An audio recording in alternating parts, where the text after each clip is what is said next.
buenas tardes, queridos hermanos en Cristo Jesús.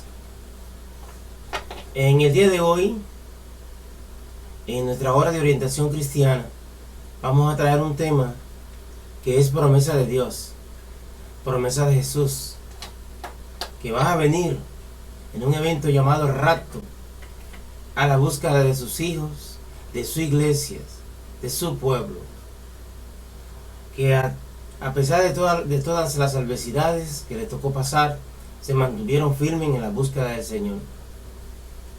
Aquí tengo unos escritos que nos dejan saber exactamente, punto por punto, por qué sucede, qué hay que hacer para ser beneficiado en esa salvación en Cristo. Comienza diciendo: importante saber que, segundos antes del catastrófico desastre que viene para este mundo, motivado por la maldad del hombre, vendrá el Señor Jesús al rescate de sus hijos, su pueblo, su iglesia, que a pesar de todas las adversidades que le tocó pasar, se mantuvieron firmes en la búsqueda del Señor. Ahora Jesús viene, como lo prometió, al rescate de sus hijos, para llevarlo al cielo a disfrutar de la vida eterna. Para que tengan una idea de qué estamos hablando, sigue diciendo el tratado aquí: cabe mencionar que este desastre será tan grande y tan grande que ojos humanos no han visto desde que la tierra se fundó. Te pregunto yo, querido hermano cristiano, ¿quieres asegurarte de que tú irás, que tú tendrás ese boleto de abordaje en ese rapto maravilloso del Señor? Pues asegúrate de cumplir con estos 7 puntos. Veamos. Punto número 1. Pongan atención. Que la persona sea entregada en ceremonia a nuestro Señor Jesucristo.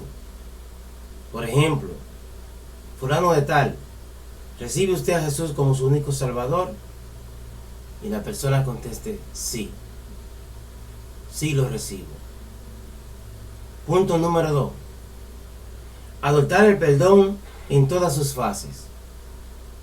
Por ejemplo, A. Pedir perdón a Dios. B.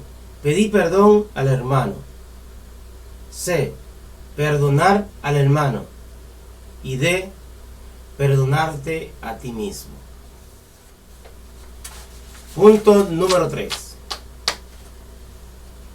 Ser bautizado en el agua como fue bautizado Jesús por Juan Bautista en el río de Jordán.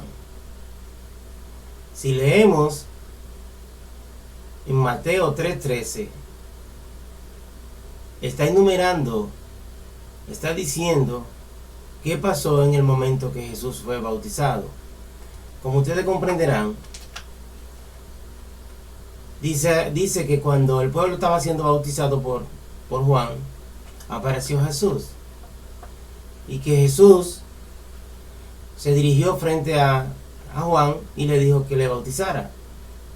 Juan, sorprendido, le dice: Señor, pero si yo no soy digno de amarrar tus sandalias, ¿cómo te voy a bautizar? Y Jesús le contestó: sí, bautízame para que se cumpla toda justicia en el hombre. O sea, que si ustedes ven exactamente, si analizan, que Jesús, siendo justo, puro, sin mancha, hijo de Dios, no necesitaba ser bautizado, pero Él lo hizo para darnos el ejemplo de la forma de cómo teníamos que hacerlo. Sigue diciendo, si ustedes leen en el Mateo 3:13, van a escuchar esta historia leída, sacada, copy and paste de la Biblia. Aquí. Punto número 4. Fortalecer la fe a través de la obra. Pues dicho está, una fe sin obra es como un cuerpo sin aliento, o sea, algo que no respira. Y sobre todo sepan que sin fe es imposible adorar a Dios. Pues la fe es el fruto de la convivencia del Espíritu en nuestro interior. La fe de un buen cristiano debe ser, como dice un dicho, fe ciega. Por ejemplo, cuando el profeta Daniel fue lanzado a la fosa de los leones hambrientos, estos a su vez, al ver caer a Daniel, quisieron marcharle enseguida, mas no pudieron. Quedaron frisados frente a Daniel.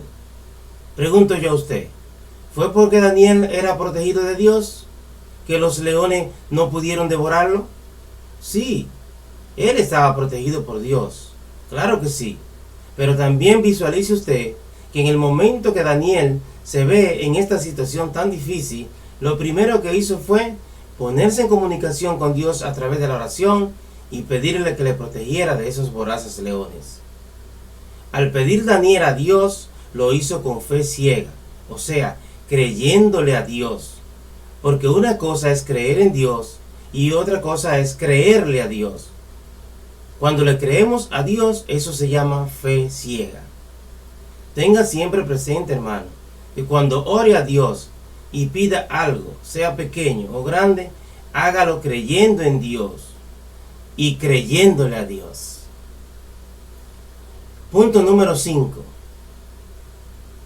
Aléjense del pecado en toda su extensión. Ejemplo: A. Del pecado de pensamiento. B. Del pecado de palabra. C. Del pecado de obras. Y D. Del pecado de omisión. O sea, entiendan una cosa, y esto se lo explico fuera del contexto, pero dentro del mismo contexto. Que si usted pensó feo, falló. Que si pronunció palabra fea, falló. Que si actuó mal, falló. Y si permitió que algo pasara pudiéndolo evitar, eso es pecado de omisión, también falló. Punto número 6. Manténgase firme viviendo a la voluntad del Señor. Eclesiastés 12, de 11 al 14. Van a entender esto que dice aquí. La palabra de los sabios son como aguijones y como clavo bien clavado. La de los maestros de las congregaciones, puesta debajo de un pastor. Pasemos al punto número 7. Aquí hay algo muy importante. Es un mandato del Señor. Y si vamos a ser cristianos de 7 puntos, tenemos que seguir firmemente qué es lo que Jesús quiere de nosotros. Por ejemplo, punto número 7. Amás al prójimo como a ti mismo, dice ordenanza del Señor Jesucristo. Hay una nota después de los 7 puntos que dice: tenga presente que un buen consejo nos dio el apóstol Pablo, que dijo: congréguense y compartan con sus hermanos de congregación para que no se contaminen con las cosas malas del mundo. Asista a la iglesia, a la que le guste. Y un buen consejo de mi parte para ti, mi hermano cristiano: lees la Biblia siempre y nunca te aparte de ella. Y hay un versículo en Eclesiastés 12 que dice de esta manera: 12, capítulo 12, versículo 12, para que se den cuenta de la importancia de leer la Biblia y muchas veces no gastar tiempo leyendo otras cosas. Porque en la Biblia nos dice, en Eclesiastés 12, versículo 12: pero además de esto, hijo mío, estate prevenido. El hacer muchos libros no tiene fin, y demasiada dedicación a esto fatiga el cuerpo. Dice el tratado, recalca el tratado: la Biblia es la verdad de Dios. Que Dios te bendiga siempre, mi querido hermano. Mi hermano Arismendi, del Ministerio Cristiano Corazones en Jesús.